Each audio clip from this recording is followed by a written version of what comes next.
Hello friends, నేను శరణ్యాని. ఇవాళ ఏడడుగుల బంధం 135వ భాగం చదువుకుందాం.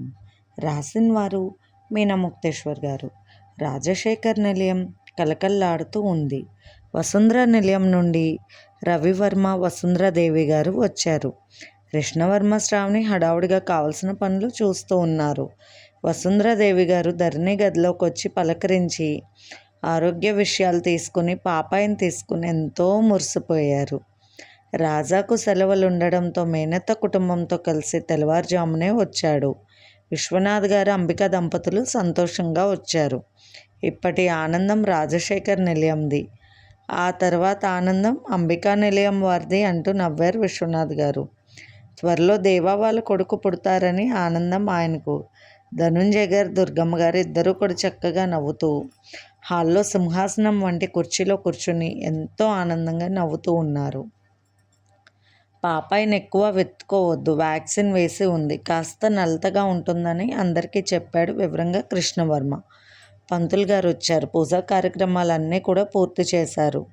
రవివర్మ, ధరణి దంపతులు ముచ్చటగా కూర్చున్నారు పీటల మీద.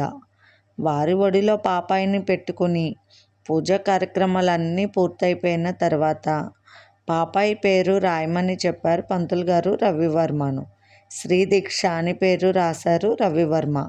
ఆ పేరు అందరికీ బాగా నచ్చింది. రాజా చిన్న రాజాని ఎత్తుకున్నాడు. కుటుంబ సభ్యులు తప్పితే బయట వ్యక్తులను పిలవలేదు.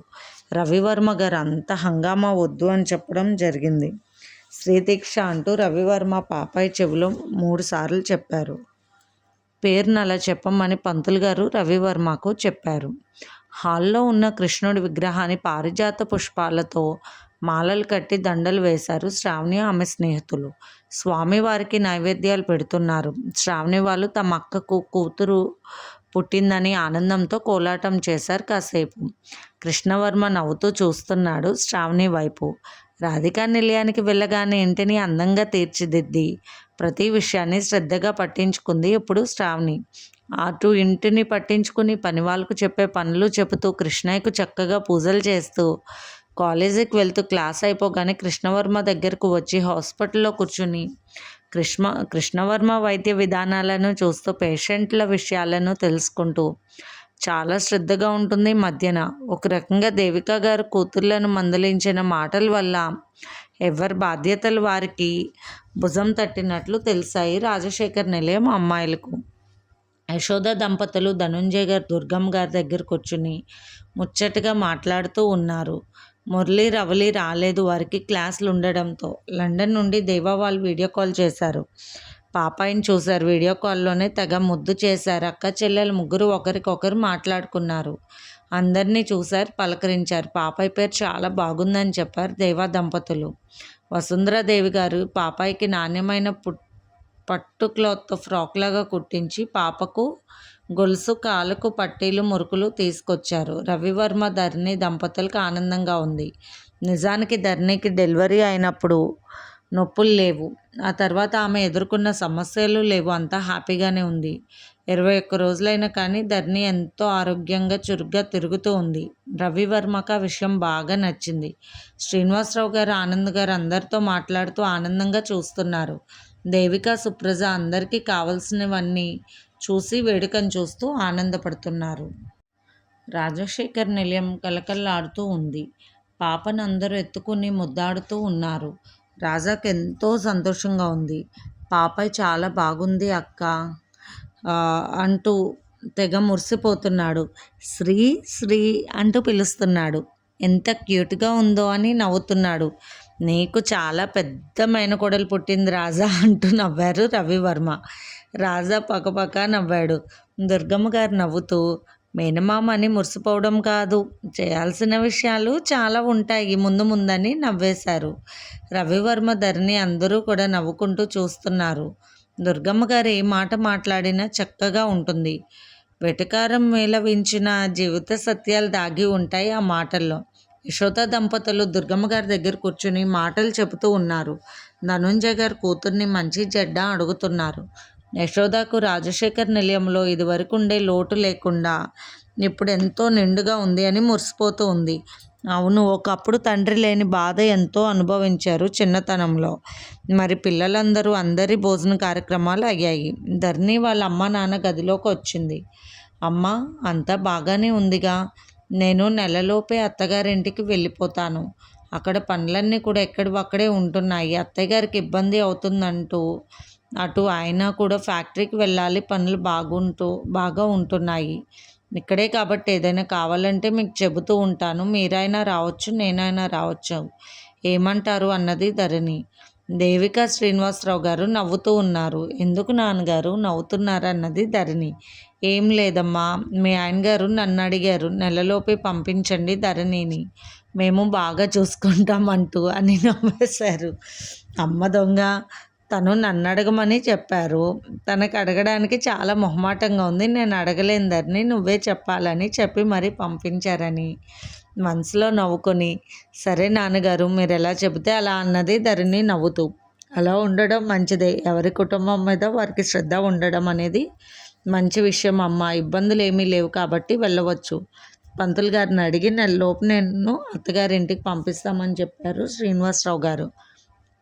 బిడ్డకు స్నానం అది అంటున్న దేవికా గారి మాటకు, అన్ని పనులు అక్కడ బాగానే ఉంటాయమ్మా, నేను చూసుకుంటాను, ఇబ్బంది లేదు అన్నది ధరణి.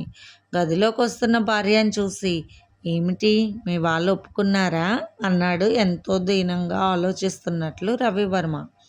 వాళ్ళు ఒప్పుకోవడం లేదు. ఎందుకు వద్దన్నారు? 5వ నెలలో వెళ్ళొచ్చు. కాన్పంటే మామూలు విషయమా? అది ఇప్పుడు అలాగే ఉంటుంది. తర్వాత ఇబ్బంది పడతావని చెప్పారన్నది ధరణి బేలగా ఒకలాగా ముఖం పెట్టుకుని కూర్చుని. అయినా అల్లుడిని అడిగానన్న గౌరవం కూడా లేదా మీ వాళ్ళకు అన్నాడు రవివర్మ కొంచెం చురుగ్గా. ఏమిటి, మీరు కూడా అడిగారా అన్నది ధరణి. నేనే అడిగాను మీ నాన్నగారిని అన్నాడు రవివర్మ. అందుకే కాబోలు నేను అడిగిన వెంటనే వెళ్ళమన్నారంటూ నవ్వేసింది ధరణి. ఏమీ తెలియనట్లు నన్ను పంపించి మీ వేషాలా అని నవ్వుతున్న ధరణి వైపు చూసి నవ్వేశాడు రవివర్మ. ధరణిని ముచ్చటగా దగ్గరకు తీసుకుని ముద్దల వర్షం కురిపించాడు రవివర్మ. అతని చేతులు చేస్తున్న అల్లర్లకు అబ్బా చాలే ఊరుకోండి అన్నది ధరణి. అవునవును, కొన్ని విషయాల్లో జాగ్రత్తగా ఉండాలంట, నాకు దేవా చెప్పాడన్నాడు రవివర్మ. అయ్యే బాబోయ్, ఆడవాళ్ళని అనుకుంటారు, లేనిపోని నిందలు వేస్తారు, కానీ అసలు అన్నీ మాట్లాడుకునేది మీరే. అన్ని విషయాలు హ్యాపీగా మాట్లాడుకుంటారు, కొంచెం కూడా సిగ్గుపడే విషయమే లేదు కదూ రాజశేఖర్ నిలయం అల్లులకు అన్నది ధరణి పక్కపక్క నవ్వుతూ. మరి నాకు కొన్ని విషయాలు తెలియదు. ఒక తమ్ముడు జీనియస్, అన్నీ తెలుసుకుని చెప్పగలరు. మరొక తమ్ముడు డాక్టర్, తెలియని విషయమే లేదు. అలా నాకు కొన్ని విషయాలు తెలుస్తూ ఉన్నాయి వాళ్ళ ద్వారా. లేకపోతే తెలివైన లాయర్ భార్యతో ఎలా పడాలి అన్నాడు రవివర్మ అమాయకంగా ముఖం పెట్టుకొని. అమ్మో, చాలా తెలివి తక్కువ వాళ్ళు మీరు కదూ.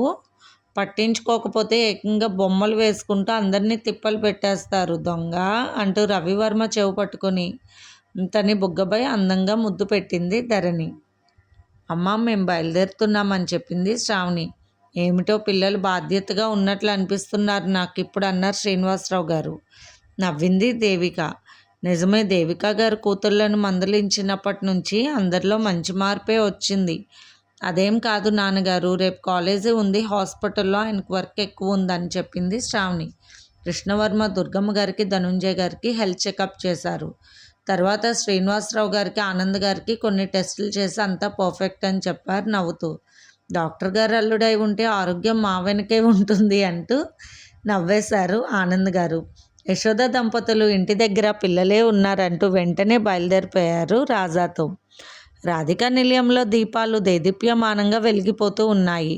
ప్రతి పౌర్ణమికి రాధికా గారి దీపాలు వెలిగిస్తారంట కృష్ణుడి ముందు. అత్తగారు చేసే ఆ విషయాలన్నీ కూడా తెలుసుకుని చేస్తుంది శ్రావణి. జీవితం సరదాగా సంతోషంగా గడిచిపోతున్న కొన్ని సాంప్రదాయాలను గౌరవించి పెద్దలను గుర్తు చేసుకుంటూ వారు నడిచిన మంచి బాటను అనుసరించే వాళ్ళు చాలా తక్కువ మంది ఉన్న ఈ కాలంలో నిన్ను చూస్తుంటే నాకు ఆశ్చర్యంగా ఉంది శ్రావణి అన్నారు కృష్ణవర్మ. దీపాలు పెడుతూ వాటి చుట్టూ పువ్వుల రేకులు అందంగా అమరుస్తూ ఉన్న శ్రావణి కృష్ణవర్మ గారి వైపు చూసి నవ్వింది. మా అమ్మ డైరీ చూసి ఆమె ఏ రోజు ఎలా చేస్తుందో పూజలు పద్ధతులు అన్నీ కూడా తెలుసుకోవడం మంచి విషయం అన్నాడు అత్తయ్య గారు డైరీ మీ గదిలో ప్రత్యేకమైన ర్యాక్లో ఉండడం చూశాను నేను మొన్న. మీరు మీ గదిలో మీ అమ్మా నాన్నల ఫోటోలతో పాటు ఆ డైరీకి కూడా ఓం రాసి దండ వేయడం నాకు ఆశ్చర్యం కలిగింది.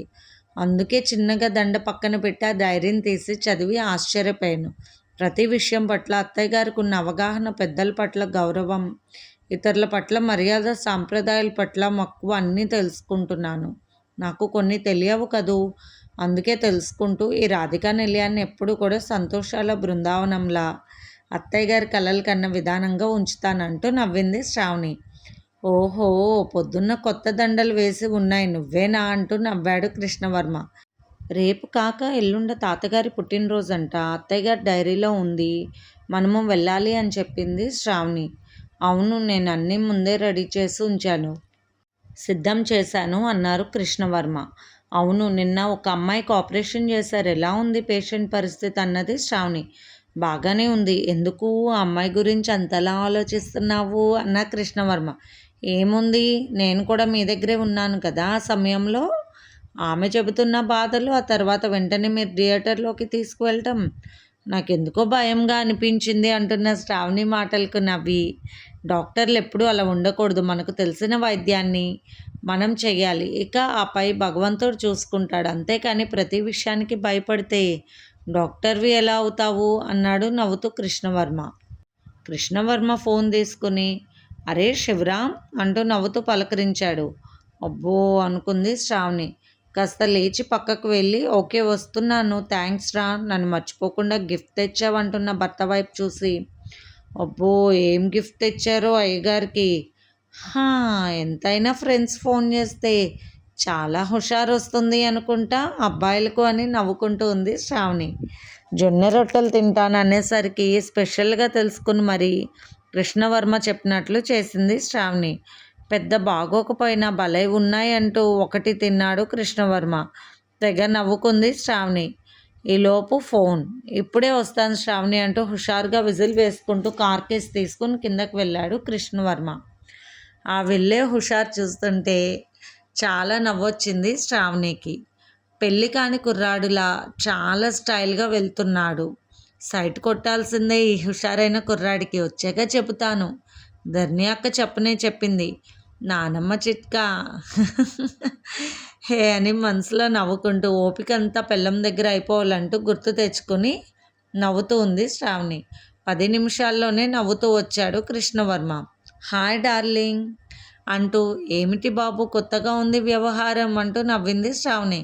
కొత్తగా ఉంటుంది, మత్తుగా ఉంటుంది, గమ్మత్తుగా ఉంటుంది, సరేనా అన్నాడు కృష్ణవర్మ. హో ఏమిటో మరా హుషారు, నాకేమీ అర్థం కాలేదు అన్నది శ్రావణి. శ్రావణి జొన్న రొట్టె ఒకటి తిన్నాను, ప్లీజ్ వేడివేడిగా మిర్చి అల్లం ముక్కలు జీలకర్ర అన్నీ వేసి ఘాటుగా ఆమ్లెట్ తీసుకురావా ప్లీజ్ అన్నాడు కృష్ణవర్మ. పాపం నిజంగానే టిఫిన్ సరిగ్గా తినలేదు అనుకుని 10 నిమిషాల్లో ఆమ్లెట్ వేసి తీసుకొచ్చింది శ్రావణి. చాలా స్టైల్గా ఉన్న, ఎక్కడో చాలా స్టైల్గా ఉన్న గ్లాసులు తీశాడు కృష్ణవర్మ. ఏమిటివి అన్నది శ్రావణి. అబ్బా, London special wine, I love you, ఇద్దరం కొంచెం సిప్ చేస్తే భలే మజాగా ఉంటుంది అన్నాడు కృష్ణవర్మ. హలో కృష్ణవర్మ గారు, డార్లింగ్ గారు, శ్రావణి ఇక్కడ, ఎవరనుకున్నారు? అమ్మా, భయం లేకుండా డ్రింక్ చేస్తారా? మీరు డాక్టర్ గారేనా? ఏం చెప్తారు మీరు పేషెంట్లకు? మీరు డాక్టర్ గారే కదా అన్నది కాస్త సీరియస్గా బుంగమూతి పెట్టుకొని శ్రావణి. ఓసి నా బంగారం బుజ్జి, నేను తాగుపోతును కాదే, కొద్దిగా తీసుకుంటే ఆరోగ్యం కావాలి కదా మనిద్దరికీ అన్నాడు శ్రావణిని దగ్గరకు తీసుకుంటూ ముద్దు చేస్తూ గారాబం చేస్తూ స్టైల్గా డాన్స్ కూడా చేస్తూ. అమ్మ బాబోయ్, చాలా కళలు ఉన్నాయి మీలో అయితే అన్నది శ్రావణి నవ్వుతూ. కళలుంటేనే కదే కళలు తీరేది అన్నాడు కృష్ణవర్మ కన్ను కొడుతూ. శ్రావణికి ఎక్కడ నిమిరిత తన మాట వింటుందో బాగా తెలిసిపోయింది ఇప్పుడు కృష్ణవర్మకు. సరే ఆ పాటలేమో మీరే పడండి, నాకు మాత్రం వద్దు, నేను ఆ కృష్ణయ్య భక్తురాల్ని, నన్ను ఇలా వదిలేయండి చాలు అన్నది శ్రావణి. ఓకే అంటూ వెస్ట్రన్ మ్యూజిక్ పెట్టుకున్నాడు కృష్ణవర్మ. లండన్లో స్పెషల్ కోర్స్కి వెళ్ళినప్పుడు కొంచెం అలవాటైంది అంతే అన్నాడు నవ్వుతూ. ఒరే శివరాం, ఎంత మంచివాడివిరా, నాకు ఇష్టమైన బ్రాండ్ పనిమాల తీసుకొచ్చావని మురిసిపోతూ గ్లాస్లో పోసుకున్నాడు కృష్ణవర్మ. అవేంటి గాజువి వెండి కోటింగ్తో ఉన్నాయి, స్పెషల్ క్లాస్లా అన్నది నవ్వుతూ శ్రావణి. అవును, నాన్నగారు కాస్త డ్రింక్ చేసేవారంట, తాతగారికి బాగా ఉంది అలవాటు. అయితే మీకు ఉందిగా అలవాటు అన్నది శ్రావణి ఒక రకంగా మూతి తిప్పుకుంటూ. ఏయ్ చూడిటు, ఎంత పోసుకున్నానో తెలుస్తుందిగా నీకు. ఆరోగ్యానికి తగ్గట్టుగా తీసుకుంటాను, నాకు తెలియదా అన్నాడు కృష్ణవర్మ. ఓకే ఓకే, నాకు నిద్ర వస్తుంది అంటూ ఆ వైన్ బాటిల్ తీసుకువెళ్ళి వేరే ర్యాక్లో పెట్టి తాళం వేసి తన దిండు కింద పెట్టుకుని పడుకుంది శ్రావణి. నవ్వుకున్నాడు. బాధ్యత కలిగిన భార్య ఉండడం అదృష్టం. అలాంటి భార్య ఉన్నప్పుడు కొంచెం అల్లరి చేయాలనిపిస్తుంది, మనం భయం చెప్పించుకోవాలి అనిపిస్తుంది. నాకు నిజంగా ఎవరు భయం చెప్పేవాళ్ళు లేరు, అలా పెరగలేదు నేను. ఆ ముచ్చట్లన్నీ నీతోనే తీర్చుకుంటాను శ్రావణి అంటున్న కృష్ణవర్మ మాటలకు కొంచెం సెంటిమెంట్గా ఫీల్ అయ్యి, సరే సరే త్వరగా రండి పడుకోండి అన్నది శ్రావణి. ఏమిటో చాలా అలసటగా ఉందండి అంటూ అలా చిన్నగా మత్తులోకి జారిపోయింది శ్రావణి. పక్కనే పడుకున్న కృష్ణవర్మకు నిద్ర పట్టలేదు. శ్రావణి అంటూ పిలుస్తున్నాడు. అసలే కుర్రవాడు, కొత్త పెళ్లి కొడుకు, పైగా కొంచెం హుషారు. కడుపులోకి వెళ్ళిన వాడికి ఎలా నిద్రపోతాడు? శ్రావణి నిద్ర రావడం లేదే అన్నాడు గారాబంగా. అబ్బా జోలు పాట పెట్టుకోండి అన్నది శ్రావణి. మత్తుగా ఉంది శ్రావణికి నిద్ర వస్తే ఎవరూ లేపలేరు, ఒక్కోసారి కొడుతుంది కూడా. నిద్రలోని కోపం వస్తే అందుకే ఆ నిద్ర బలంగా మారకముందే తగు జాగ్రత్తలు తీసుకున్నాడు కృష్ణవర్మ. ముద్దులు పెడుతూ శ్రావణిని తన దారిలోకి తెచ్చుకున్నాడు. చాలు ఇక నిద్రపోండి అన్నది శ్రావణి నవ్వుతూ. అలా నిద్రపోయేవాడిని అయితే నిన్నెందుకు లేపుతానన్నాడు కృష్ణవర్మ. అంటే లెక్కలేదా మీకు అన్నది శ్రావణి నవ్వుతూ. ఒక లెక్క ఉంటుంది కానీ ఇప్పుడు లెక్క వేరేగా ఉంది. లెక్కలు అంతగా నేర్చుకోలేదు కానీ నేను పర్టికులర్గా ఉండదు నా లెక్కలు అంటూ శ్రావణిని అల్లరి చేస్తూనే ఉన్నాడు కృష్ణవర్మ. అలసటగా ఉంది, అయినా కూడా కృష్ణవర్మ హుషార్ని కాదు అనలేకపోయింది శ్రావణి. తెల్లవారుజాముకి మత్తుగా నిద్రపోయారు దంపతులిద్దరూ. 7 గంటలకు నిద్ర లేచిన కృష్ణవర్మ శ్రావణిని నిద్ర లేపుతున్నాడు. నిద్ర లేవలేదు, నాకు నిద్ర వస్తుందండి అన్నది శ్రావణి. ప్లీజ్ లెగమ్మా, కాలేజ్ ఉంది కదూ అన్నాడు ముద్దు చేస్తూ కృష్ణవర్మ. కాలేజీకి పంపడానికి మా అమ్మ కూడా నన్ను ఇంత బతిమాలలేదు కృష్ణబాబు, మీరెంత గారాబం చేస్తారో మీకు ఇష్టమైన విషయాలలో అంటూ పైకి లేచి వెళ్ళింది శ్రావణి. కడుపులో నొప్పిగా ఉంది అబ్బా అంటూ అలాగే ఒక పక్కకు పడుకుని పోయింది. ఏమైంది అన్నాడు కృష్ణవర్మ. కడుపులో నొప్పి వస్తుంది అన్నది శ్రావణి. ఓహో పీరియడ్ టైంనా అన్నాడు కృష్ణవర్మ. అవును, స్నానం చేయాలి, లెగండి పక్కకు అంటుకోకండి అన్నది శ్రావణి. ఇవన్నీ పాత చింతకాయ పచ్చడి మాటలు, ఎందుకు పడుకో అన్నాడు కృష్ణవర్మ. చాలే పక్కకు లెగండి, దయచేసి సిద్ధాంతాలను తీసి పారేయకండి. చింతకాయ పచ్చడి కాదు, ఔషధ లక్షణాలు మా నాన్నమ్మకు తెలిస్తే వాయిస్తుంది అంటూ నొప్పికి అల్లాడిపోతే అలాగే వెళ్ళి స్నానం చేసొచ్చి పడుకుండిపోయింది 5 నిమిషాలలో శ్రావణి. బాగా నొప్పి వస్తుందండి అని చెప్పింది బాధగా. ఉండు చెప్తానంటూ తన గూడెం ప్రజలకు వైద్యం చేసే టైంలో అక్కడ కొందరు ఆకువేర్లతో ఏవేవో మాత్రలు చేసేటువంటి టైంలో ఇస్తే వరకు నొప్పి ఇట్టే తగ్గిపోయేదని గమనించాడు.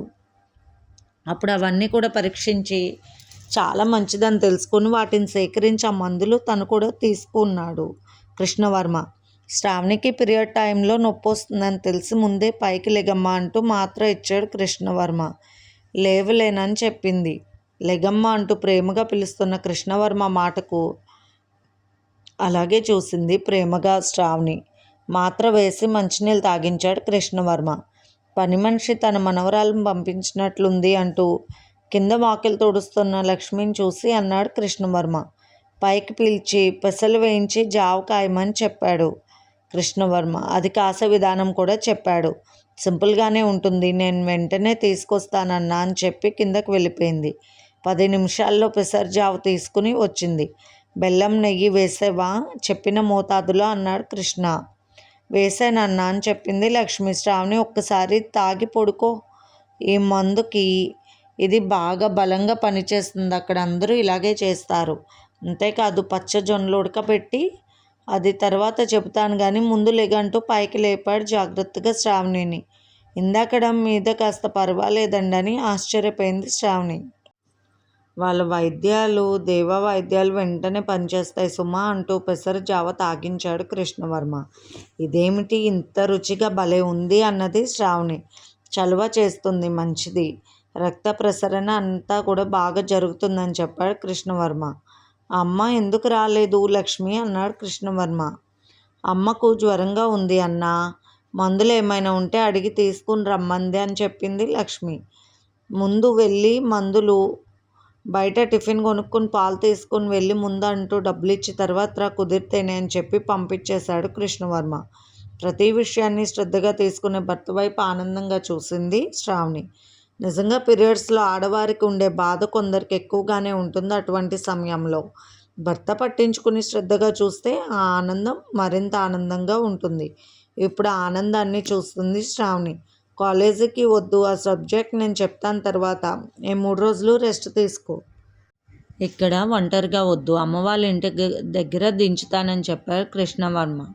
ఎంత మంచివారండి, ప్రతి విషయాన్ని ఎంత బాగా అర్థం చేసుకుంటారు అనుకుంది శ్రావణి. రాజశేఖర్ నిలయానికి ఫోన్ చేసింది శ్రావణి. అమ్మ డేట్ వచ్చింది రానా, ఇంటికి ఏదైనా పూజ చేస్తున్నారా అన్నది శ్రావణి. నిత్య దీపారాధనకి బాధ ఏముందమ్మా, లోపలే తలుపులు వేస్తాం కదూ, నువ్వు రావచ్చు, అది అడగాల్సిన పని లేదు. నువ్వు రావచ్చు, అది అడగాల్సిన పని లేదు. కన్నబిడ్డకు హక్కున్న ఇల్లు పుట్టిల్లు, అలా ఎప్పుడు అడగకూడదు శ్రావణి అని బాధపడింది దేవిక. నొప్పి బాగా వస్తుందా తల్లి అంటూ కంగారుగా, లేదమ్మా నేను వచ్చాక చెప్తానంటూ ఫోన్ పెట్టేసింది. మీరు కూడా అక్కడికే రావాలి, ఒక్కరే ఇక్కడ ఉండొద్దు అన్నది శ్రావణి. వచ్చి ఏం చెయ్యాలి అన్నాడు కావాలని కొంటెగా కృష్ణవర్మ. ఏం చెయ్యాలి, లెక్కలేని విన్యాసాలు చేస్తే అలాగే ఉంటుంది. కుదిరినప్పుడు అంత తట్టుకోలేరా, కుదరినప్పుడు అంటూ నవ్వింది శ్రావణి. ఏం లేదు, ఇక్కడ డ్రింక్ ఉందని కావాలని శ్రావణిని రెచ్చగొడుతున్నాడు కృష్ణవర్మ. హలో, నేను కూడా హాస్పిటల్కి వచ్చి కూర్చుని మిమ్మల్ని ఇంటికి తీసుకువెళ్తాను, నాతో కాదు, మీరు ఒక్కరే ఎక్కడ ఉండవద్దు, మంచిగా ఉంటేనే మంచిదాన్ని, లేకపోతేనా నా సంగతి తెలియదు అన్నది శ్రావణి. అమ్మో భయమేస్తుంది, నిజంగా నిన్ను చూస్తుంటే అన్నాడు వేరేగా ముఖం పెట్టి కావాలని కృష్ణవర్మ. అలా డ్రింక్ చేయొద్దు, మంచిది కాదు అంటూ కోపంగా మాట్లాడింది శ్రావణి. ఇది ఫ్రెండ్స్ ఇవాల్టి ఎపిసోడ్. రేపు ఇంకొక ఎపిసోడ్తో మేము ముందుకు వస్తాను. మీకు కనుక స్టోరీ నచ్చినట్లయితే లైక్ చేసి షేర్ చేసుకొని సబ్స్క్రైబ్ చేసుకోండి. ఉంటాను.